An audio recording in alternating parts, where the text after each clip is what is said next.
Bueno, ya hablamos antes de los formularios en HTML.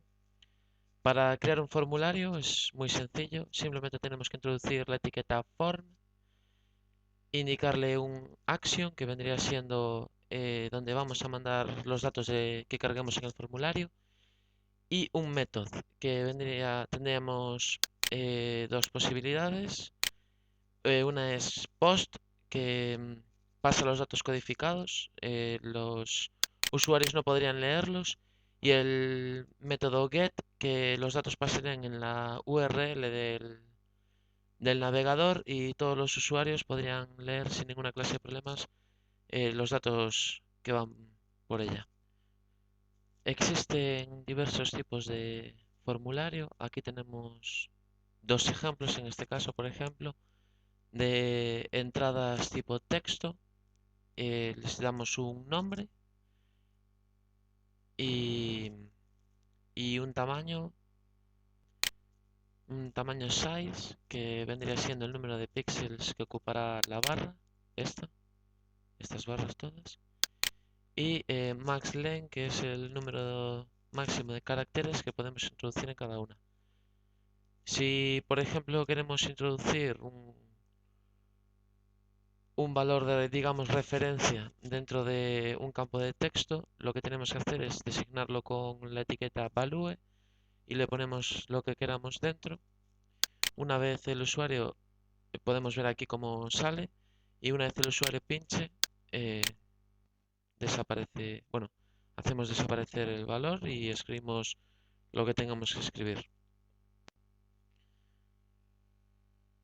Tenemos las entradas tipo contraseña, que nos ponen encriptado los valores que escribamos, y las entradas tipo botón, que vienen siendo lo que nos envían a los formularios,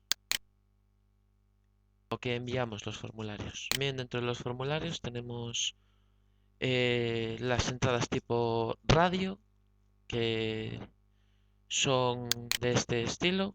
Son autoexcluyentes siempre y cuando el name de cada campo sea el mismo. En este caso, por ejemplo, género es el valor en común, y el valor individual de cada uno sería el value.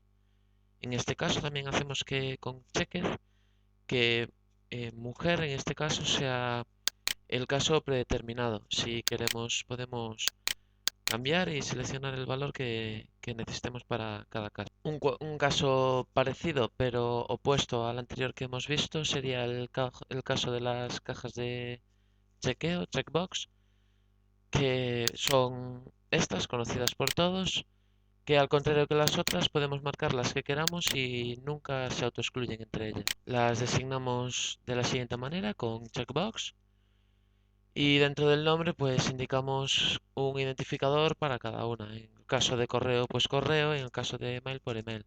Y al igual que con las cajas de radio, si indicamos que son checked, indicamos que van marcadas por defecto, nada más generar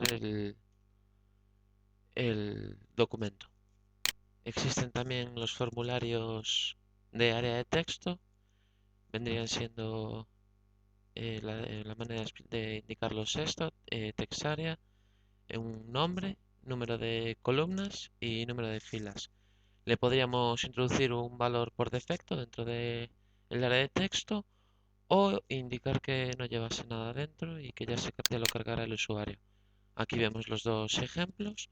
Podemos ver que aquí podemos modificarlo sin ningún problema. Nos sirve para meter, evidentemente, áreas grandes de texto como podríamos necesitar en un foro o en una zona de participación de usuarios. Otro estilo de campo de formulario vendría siendo el de tipos de archivos. Vemos que, bueno, para que sea de tipo de archivo tiene que llevar siempre el atributo entype como form multipart. Siempre tenemos que enviarlo obligatoriamente por el método post, ya que si no incrementaría demasiado la URL con el método get, con lo cual siempre con el método post. Y para indicar la entrada, nada, el type tiene que ser como archivo. Vemos la salida que produce en el navegador y observamos que al pulsar examinar nos aparece nuestro sistema de archivos para que busquemos el archivo que queremos enviar por el formulario. Y por último, sobre formularios, vamos a ver los campos de solo lectura y deshabilitados.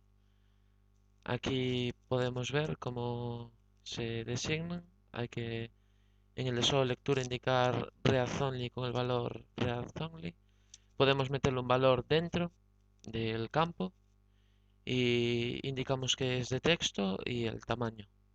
Vemos su salida en el navegador. Vemos que por mucho que intentamos escribir no podemos, porque es un campo que solo nos permite la lectura. Y el campo deshabilitado, que es igual que el anterior, pero en vez de read only ponemos disable de deshabilitado y con el mismo atributo. Vemos que tampoco podemos escribir encima.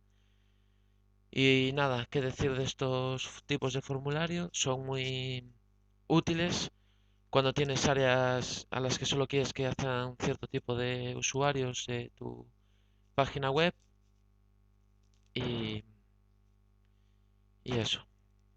Y el último tipo de formulario que explicaremos será el formulario de campos ocultos, eh, que lo que hace es enviar los valores que le introduzcamos en él a los archivos que direccionamos los formularios. Es decir, por ejemplo, en este caso, el campo oculto destinatario enviaría la dirección de email y el título del buzón de sugerencias, pero el usuario en sí solamente estaría mandando su nombre y su dirección de email cuando pulsa la tecla entrar. Existen más tipos de formulario, pero son todos muy por el estilo. Podemos crear un formulario en el que el botón de entrada, en vez de ser el común a la mayoría de ellos, pueda ser pues una imagen, por ejemplo, botones de reset, botones ya predefinidos y, y, y bueno, aparte de esos los que hemos visto. Más adelante en otro vídeo veremos cómo un script PHP puede recibir los valores que enviamos por formularios HTML. Por esto de formularios, por el momento hemos terminado.